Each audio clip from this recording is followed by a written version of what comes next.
महाराज घर में भय लगना बंद हो जाएगा। कोई चैत्री नवरात्रि में नीम के पेड़ के नीचे सारी विद्याएं, आद्य शक्तियां, सारी देवी उस नीम के पेड़ के नीचे विराजमान रहती हैं। उस कलश में एक बेलपत्र डालकर रात भर रखकर उस जल को पूरे घर में घुमाकर उस नीम के पेड़ के नीचे समर्पित कर दीजिए। महाराज घर में भय लगना बंद हो जाएगा। कोई बड़ी बीमारी आपको घेरेगी नहीं और उस बीमारी से, उस रोग से आप मुक्त रहेंगे। उस बीमारी से, उस रोग से आप मुक्त पाएंगे।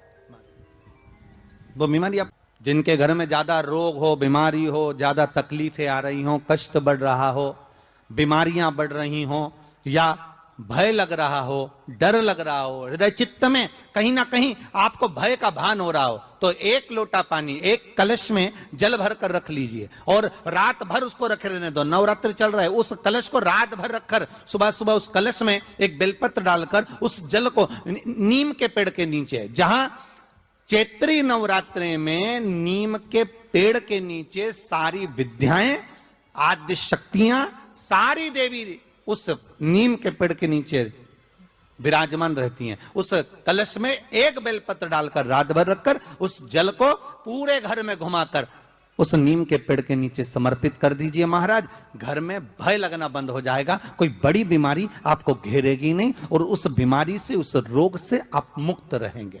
उस बीमारी से, उस रोग से आप मुक्त पाएंगे। वो बीमारी आपको घेर नहीं। कलश का महारानी जगदम्बा जगतधात्री दुर्गा भवानी अब की बार माताजी घोड़े पर आई है। तो घोड़े पर जो देवी जी आती है वो समृद्धि को देने वाली आती है, लक्ष्मी की वृद्धि करने वाली आती है। जैसी घोड़े की रफ्तार होती है उस रफ्तार से लक्ष्मी घर में आती है। तो ये मत सोचना कि कोरोना महामारी ने हमको नीचे गिरा दिया या कोरोना महामारी ने रोक दिया, कमाई के स्रोत रोक दिए, धन रोक दिया। चिंता मत करना, मेरी माँ जगत जननी दुर्गा भवानी अब की बार घोड़े पर आई है। साल भर में इतना धन दे देगी कि आपने पीछे के 4 साल में नहीं कमाया होगा। इतनी मेरी मां भंडार भर देगी। उस कलश पर आम के पल्लव शिव का वर है। किसका वर है ये? शंकर का। 11 आम के जो पत्ते जिस डाली में लगे होते हैं वो डाली कोमल सी डाली, 11 टुकड़े महाराज एक कच्चे सूत से लपेटकर 11 बार उसका भाग, जब उसको लपेट लोगे इस तरह से इकट्ठा करके, आगे का जो भाग है 11 बार कच्चा सूत लपेटने के बाद जो भाग पीछे का आगे का कोई भी हो उसको शहद में डुबाकर शिव जी को समर्पित कर दो। किस जगह पर रखना है? अशोक सुंदरी वाली जगह। अशोक सुंदरी की जगह जानते हो आप लोग, पहले भी आपको बताया है, आज फिर आपको वर्णन कर दें। जैसे ये गोल जलाधारी है, ये शिवलिंग रखा है, ये 2 जहां से पानी बह रहा है बाबा के चरणारविंद, राइट में श्री गणेश जी का स्थान, लेफ्ट में कार्तिकेय का स्थान, बीच में अशोक सुंदरी की जगह। शंकर भगवान की 6 लड़कियां हैं। भगवान शंकर के 13 बच्चे, 13 बच्चों में से 6 लड़कियां, उस 6 लड़कियों में से एक लड़की का स्थान, भगवान शंकर की एक बेटी का स्थान, अशोक सुंदरी का स्थान सामने पद्म पुराण में स्पष्ट किया। ये स्थान अशोक सुंदरी का।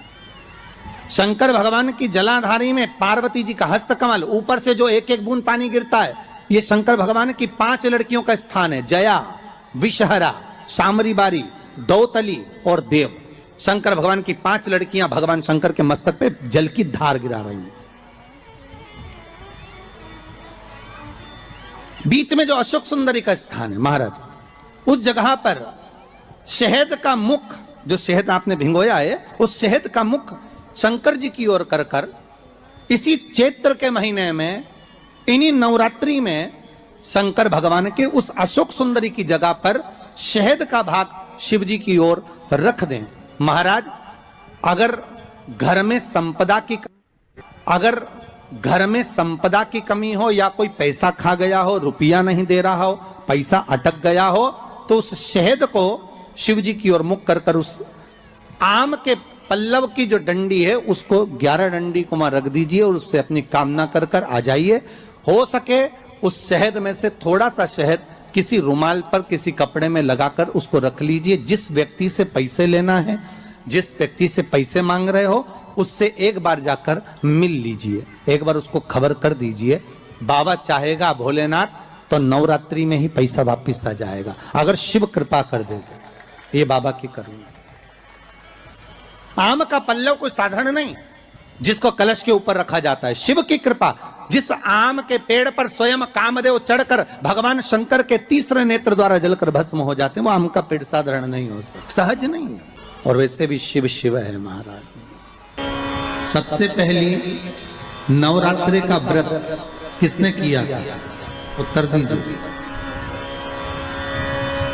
सबसे पहला नवरात्रि का व्रत, नवरात्रि की उपासना सबसे पहले किसने करी थी? भगवान राम ने।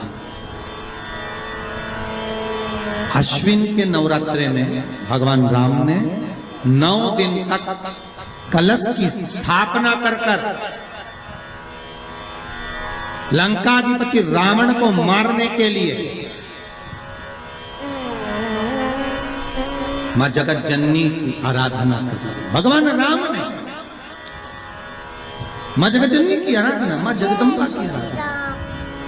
और कहते हैं मेरे राम ने प्रतिदिन मां आद्यशक्ति को निमंत्रण दिया और मां जगत जननी से विनती निवेदन कर कर कहा कि आपको प्रतिदिन आना पड़ेगा। इसलिए देवी भागवत में लिखा है कि नवरात्रि में एक दिन, जैसे प्रतिपदा है, पहला दिन है तो एक कन्या का पूजन करो, द्वितीया है तो 2 कन्या का पूजन करो, तृतीया है तो 3 कन्या का पूजन करो, चतुर्थी है तो 4 कन्या का पूजन करो, पंचमी है 5 कन्या का पूजन करो, छठ है 6 कन्या का पूजन करो, सप्तमी है 7 कन्या का पूजन करो, अष्टमी है 8 कन्या का पूजन करो, नवमी है, जम के बोलो, 9 कन्याओं का पूजन करो।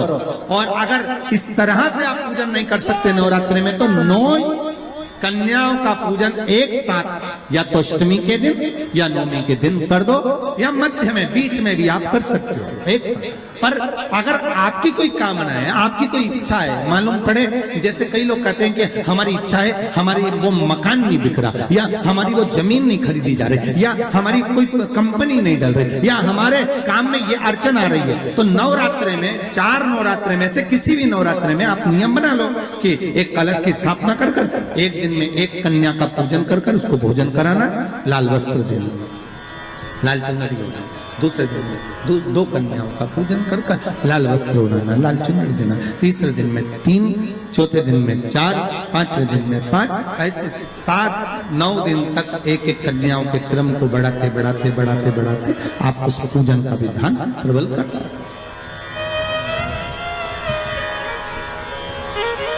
आज किसी का फोन था सुबह, तो कोई कह रहे थे कि हमें गुरुजी से बात कराओ, तो समीर जी ने बताया कि फोन आया था और वो बोल रहे थे कि हमें नवरात्रि में अगर मान लो कोई साधना करना हो तो कौन सी साधना करना चाहिए, हम किसकी आराधना करें, हम 9 दिन तक किसकी साधना करें। तो अगर बन सके तो देवी भागवत में सबसे सुंदर साधना यही है कि हम एक दिन में एक कन्या के चरण धोकर पूजन कर कर उस कन्या को भोजन कराकर उसका स्मरण करें।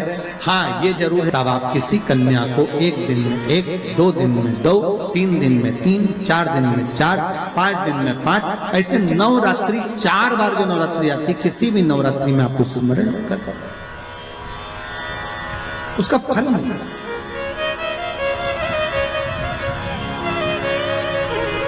उसका फल होगा।